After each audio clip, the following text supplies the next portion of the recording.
नमस्कार दोस्तों, आपका एक बार फिर से स्वागत है मेरे यूट्यूब चैनल शेयर व्यार आज तक पर। दोस्तों, आज हम उस कंपनी की बात करने वाले हैं जिसका हाल ही में शेयर आया था।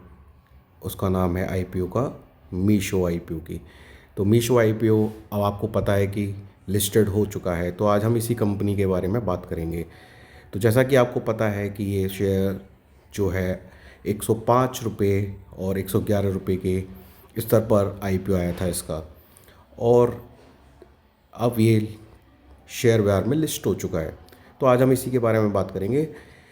इस शेयर का जो आईपीओ आया था उसमें फ्रेश इशू जो था वो 4,250 करोड़ रुपए का था, और जो ऑफ़र फॉर सेल था वो था 10 करोड़ रुपए का लगभग। ठीक है, तो इसका आईपीओ के बारे में हमने आपको पहले भी बताया हुआ है कि आईपीओ आया है और बहुत अच्छा पब्लिश हुआ था ये। कंपनी की शुरुआत जो है 2015 में हुई थी। कंपनी की शुरुआत 2015 में हुई थी। और ये कंपनी क्या करती है, ये कंपनी ई कॉमर्स कंपनी है, जिसमें आपने देखा होगा इसकी ऐप में जाके आप कपड़े ले सकते हैं, घर के लिए सामान ले सकते हैं। ये बिल्कुल वैसे ही काम करती है जैसे कि अमेज़ॉन, फ्लिपकार्ट वगैरह काम करती हैं। पर इसके साथ एक चीज़ और अच्छी है जो इन्होंने अपने आईपीओ के लाने के वक्त भी बोला था कि कंटेंट क्रिएटर्स को भी अपने साथ जोड़ती है। और ये इसका ज़्यादातर पैसा जो अब इस आईपीओ का आएगा वो इसी चीज़ पे ये खर्च करना चाह रही है और एआई पे खर्च करना चाह रही है। तो इस कंपनी के आईपीओ आने के बाद में कंपनी ने क्या ग्रोथ की थी, क्या लिस्टिंग पे प्राइस आया था, वो मैं आपको बताना चाहता हूँ। कंपनी का जो आईपीओ था वो भरा था लगभग 81 गुना, और इस 81 गुना में सबसे ज़्यादा जो आईपीओ में आम निवेशक थे, जो कि मतलब रिटेलर जिसको बोलते हैं, वो उन्होंने लगभग 20 गुना सब्सक्रिप्शन मिला था उनको। और नॉन इंस्टीट्यूशनल जो थे, मतलब उनको बोलते हैं एनआईआई, उनको 39 गुना उनका सब्सक्रिप्शन हुआ था। और क्यूआईबी में 123 गुना सब्सक्रिप्शन मिला।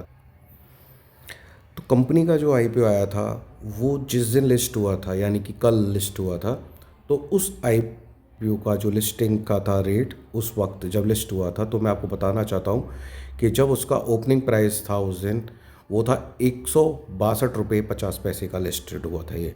और उसने उसी दिन हाई लगाया था, उसी दिन उसने हाई लगाया था, मैं आपको बता देता हूँ, एक सेकेंड।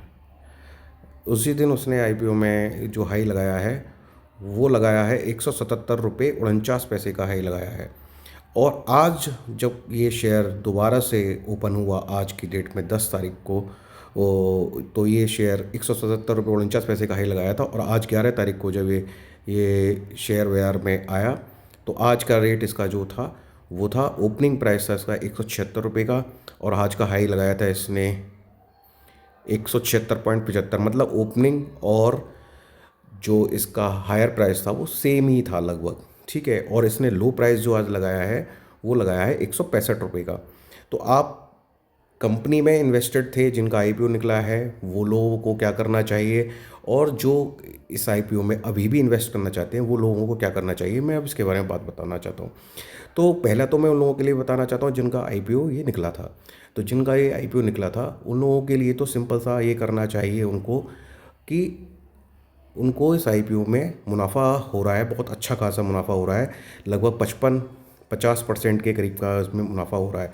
तो उनको तो सिंपली एक क्या करना चाहिए कि जो आज का एक जो उन्होंने लो लगा रखा है जो कि 165 रुपये का है, और जो कल का लो था लगभग 162 रुपये का, तो लगभग 160 रुपये पे 160 रुपये पे ये क्या करना चाहिए, हमको एक स्टॉप लॉस लगा लेना चाहिए।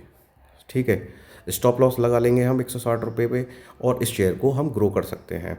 और इसका जो टारगेट अभी जो लिस्टेड है मैं बताना चाहूँगा, अभी ये 200 रुपये पे भी जा सकता है, अभी 200 रुपये पे भी जा सकता है।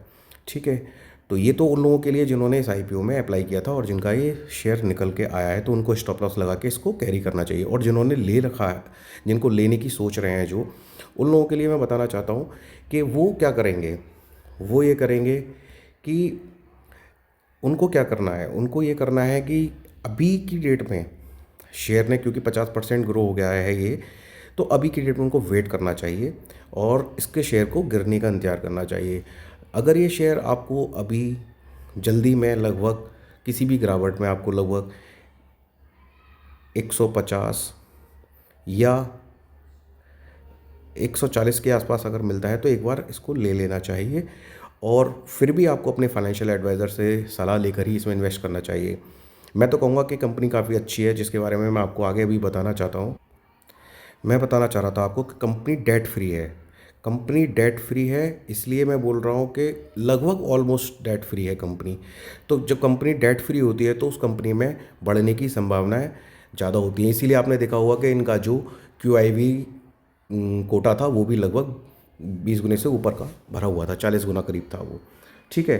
तो QIV में कौन कौन होते हैं? जो अच्छे इन्वेस्टर होते हैं वो सब लोग होते हैं। तो उनको पता है कि ये कंपनी ऑलमोस्ट डेट फ्री है, तो इसलिए हमको इस कंपनी में इन्वेस्टमेंट करना चाहिए।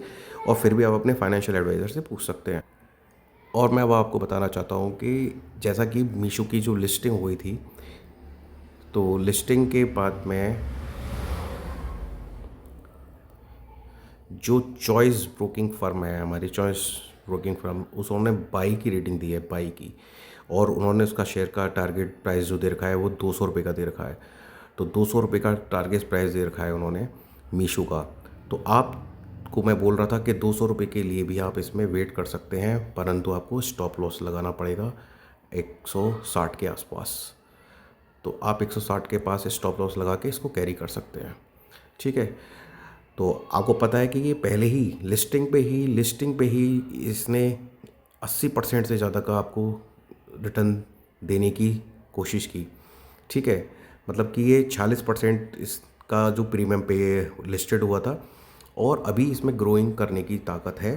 तो आप इसके लिए वेट कर सकते हैं जब तक कि ये, तो आप अपने पर्सनल फाइनेंशियल एडवाइज़र से सलाह लेकर इस शेयर में बने रह सकते हैं। मिलते हैं नेक्स्ट वीडियो में, तब तक के लिए गुड बाय, थैंक यू।